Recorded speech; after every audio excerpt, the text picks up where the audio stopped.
Assalamualaikum warahmatullahi wabarakatuh. Di video kita hari ini, mari kita belajar materi mengenai jaringan komputer atau telekomunikasi. Apa itu jaringan komputer? Jaringan komputer adalah sebuah jaringan atau hubungan antara komputer satu dengan komputer yang lainnya. Minimal ini bisa dilakukan dua atau lebih menggunakan komputer atau gadget yang lainnya. Telekomunikasi ini bisa melibatkan banyak media, entah itu transfer data berupa suara, gambar, video, file tulisan, file perhitungan, dan lain-lain. Apa yang akan kita bahas hari ini yaitu tentang jaringan komputer atau telekomunikasi menggunakan media apa saja yang bisa menghubungkan komputer satu dengan komputer yang lainnya. Yang pertama ada yang disebut dengan wireline atau jaringan menggunakan kabel. Yang kedua ada wireless, jaringan tanpa kabel. Kemudian yang ketiga ada penggunaan modem, lebih kepada penggunaan jaringan internet. Kemudian ada mode satelit. Baik, kita bahas satu persatu. Yang pertama, dari fungsi dan cara kerja wireline atau jaringan kabel. Jaringan komputer wireline ini menggunakan kabel sebagai penghubung utamanya. Kemudian kabel yang digunakan adalah kabel twisted pair atau serat optik, gitu ya. Kemudian setiap komputer harus dilengkapi dengan kartu LAN-nya begitu, atau kartu NIC-nya, Network Inference Card atau Local Area Network. Kemudian yang selanjutnya, jaringan kabel biasanya digunakan pada area yang kecil, pada suatu ruangan atau beberapa ruangan. Kemudian yang selanjutnya, setiap komputer harus terhubung dengan menggunakan IP address atau MAC address-nya, yang tentu antara satu dengan yang lain itu berbeda-beda. Kemudian saya akan bahas juga tentang keunggulan jaringan kabel ini.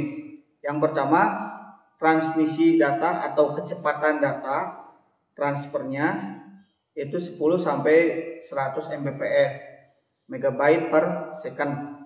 Kemudian delay atau waktu koneksi antar komputer itu lebih cepat, juga lebih stabil tentunya.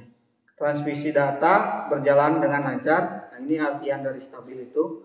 Kemudian biaya peralatan terjangkau.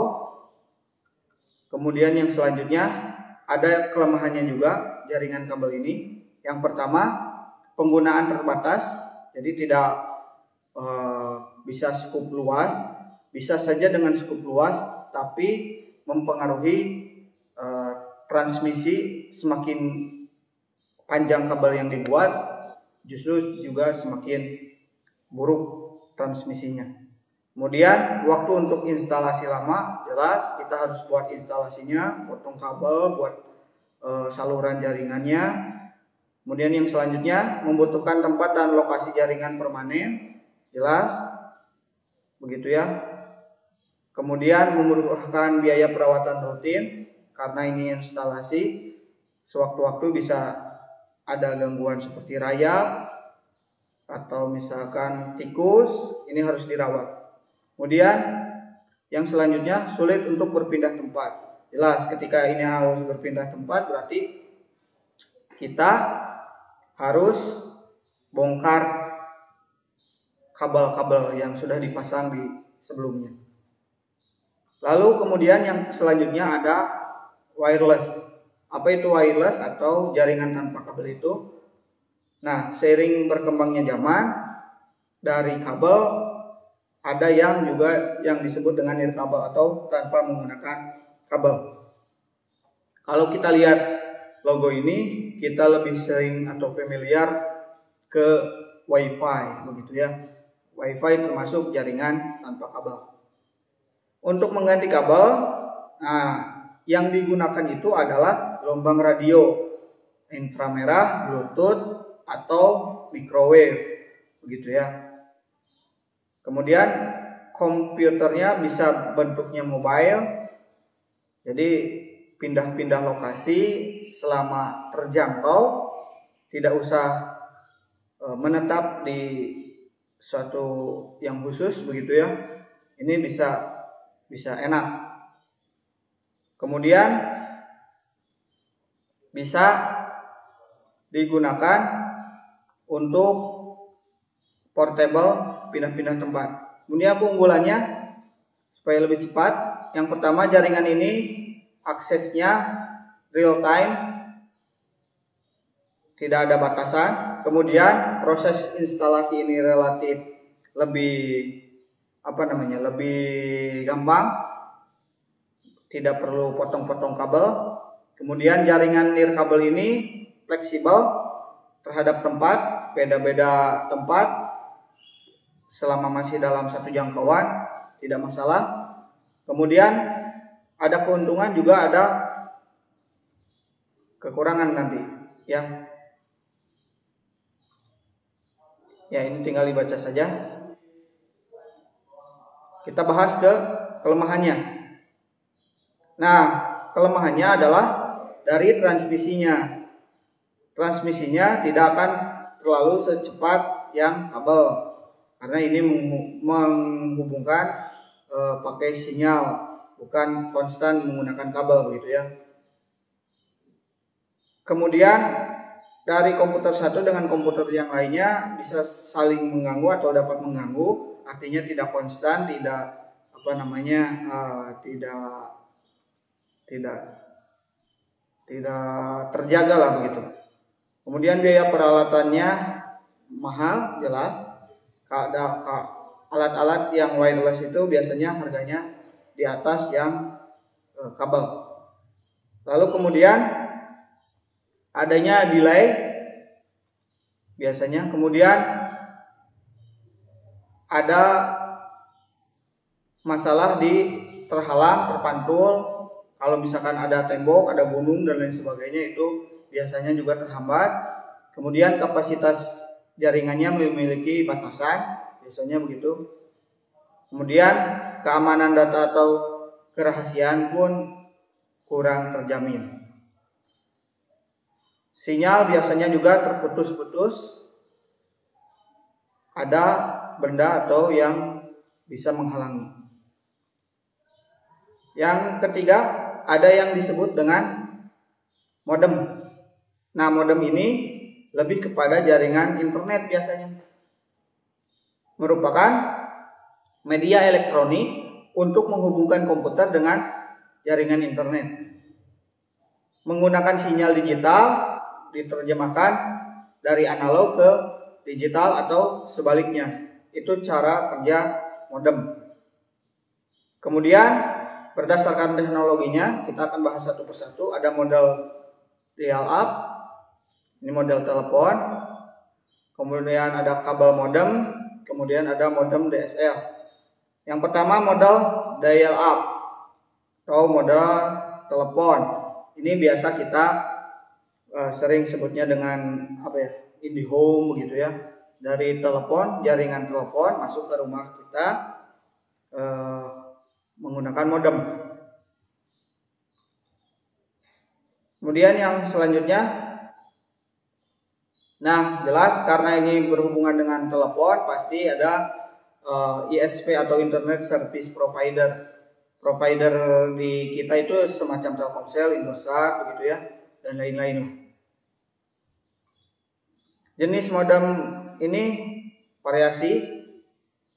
Modem internal bisa juga dipasang menggunakan kabel serial atau kabel data USB. Ada juga modem yang sudah mode USB gitu ya. Lalu yang selanjutnya, nah ini tadi setelah kita singgung, ISP itu contohnya ya Telkom gitu, Indosat dan lain-lain. Nah, untuk aksesnya harus melakukan dial-up begitu ya. Nanti kita akan belajar lebih lengkapnya. Ini hanya cuma pengenalan saja. Mudah-mudahan di lain kesempatan kita bahas bagaimana cara menghubungkan modem dial-up ini dari jaringan telepon ke akses internet. Kemudian ada kabel modem, memiliki cara kerja yang menyerupai lah begitu ya, menyerupai dengan local area network. Cuma memang bedanya kalau LAN itu biasanya pakai pakai kabel, tapi ini memakai modem kabel begitu ya. Perbedaannya ada pada jarak. Jadi kalau misalkan yang kabel itu terpaku hanya satu ruangan karena terbatas kabel gitu, tapi kalau pakai modem itu bisa lebih fleksibel dengan jarak bisa lebih dari 100 km gitu ya. Kemudian ada modem DSL, Digital Subscriber Line, merupakan ini pesaing utamanya. Tidak terlalu berbeda dengan yang internet dari luar, cuma bedanya adalah kecepatan transfer rate-nya lebih tinggi. Yang terakhir ada satelit. Nah, satelit ini digunakan adalah ketika di suatu tempat atau suatu daerah sinyal atau jaringan internet ini susah. Begitu ya, tidak ada ISP lah kita katakan. Tidak ada Telkomsel, tidak ada Indosat. Kita bisa pakai satelit. Tentu harus menggunakan alat PSAT yang bisa menangkap dan memancarkan sinyal ke satelit. Nah, jaringan ini menghubungkan teknologi informasi di seluruh belahan dunia, jelas karena memang satelitnya juga berada di luar bumi atau di orbit bumi lah begitu. Nah, untuk menghubungkan ini harus banyak fasilitas. Salah satunya nih gambar VSAT, ada protokolnya juga. Lalu kemudian